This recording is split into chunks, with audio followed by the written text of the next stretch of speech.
Assalamualaikum warahmatullahi wabarakatuh. Perkenalkan, nama saya Dede Hamsatun, NIM 1219038.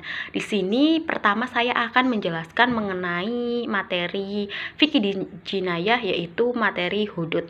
Hudud itu adalah jamak dari had, yang artinya pembatas.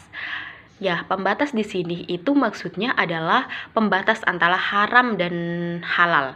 Kemudian hudud secara umum itu adalah hukum yang disyariatkan Allah bagi hambanya berupa halal dan haram. Kemudian hudud secara khusus itu adalah hukuman terhadap perbuatan kejahatan selain pembunuhan dan penganiayaan. Macam-macam hudud ini ada 7 macam. Yang pertama adalah zina, yang kedua adalah qadhaf atau penuduhan melakukan perbuatan zina, kemudian minum khamr, yang keempat pencurian, yang kelima perampokan, yang keenam pemberontakan, dan yang ketujuh adalah murtad. Yang pertama, kita bahas yang pertama, yaitu zina.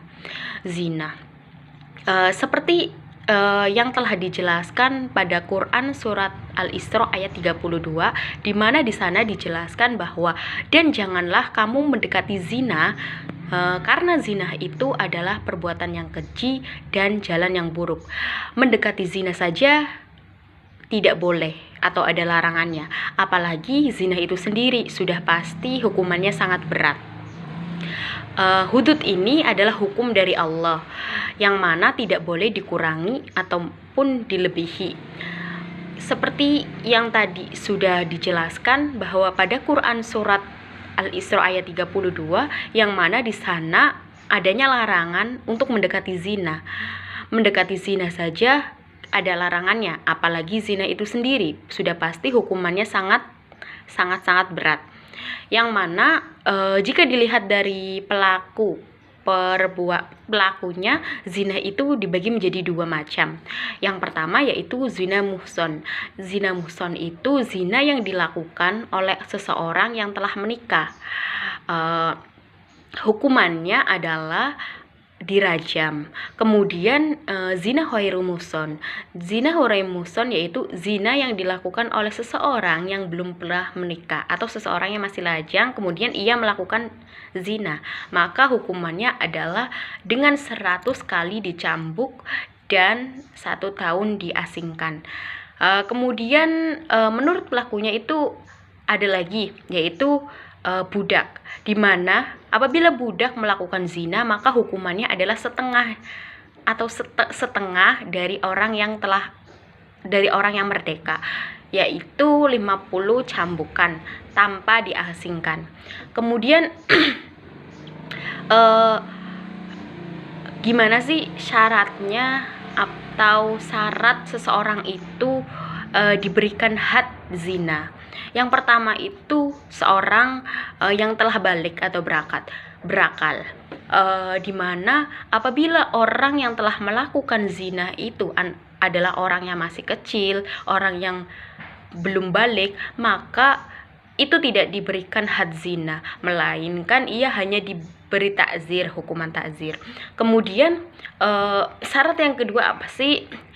Yaitu atas kemauannya sendiri, yang mana apabila pelaku zina itu dipaksa atau diperkosa atau tidak kemauannya sendiri, maka hukuman itu had zina itu gugur atau tidak mendapatkan had. Kemudian sudah terbukti melakukan zina, syarat yang berikutnya gimana sih seseorang itu terbukti melakukan zina? Yaitu pengakuannya sendiri. Ia mengaku bahwa ia telah melakukan zina, atau juga selain dengan ia mengaku, atau juga bisa dibuktikan dengan 4 saksi, seorang laki-laki yang merdeka dan adil.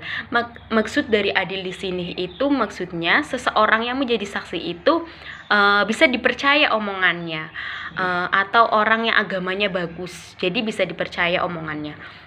Kemudian syarat yang berikutnya adalah mengetahui bahwa zina itu ada hadnya. Ia mengetahui bahwa apabila ia melakukan zina itu, maka ia tahu hukumannya. Yang selanjutnya itu macam-macam hudud yang selanjutnya adalah qadhaf atau menuduh seorang perempuan baik-baik melakukan zina. Orang yang melakukan qadhaf itu akan dihukum mendapat hukuman yaitu 40 kali dera. Kemudian minum homer itu akan dihukum 40 kali dera. Kemudian mencuri itu akan diberi had hukuman yaitu dipotong tangannya. Kemudian perampokan itu akan dibunuh atau dipotong tangannya. Kemudian pemberontakan, murtad itu adalah keluar dari agama Allah, keluar dari agama Islam, yang mana hadnya itu bisa dibunuh. Demikian yang dapat saya sampaikan, kurang lebihnya mohon maaf. Cukup sekian materi hudud dari saya. Wassalamualaikum warahmatullahi wabarakatuh.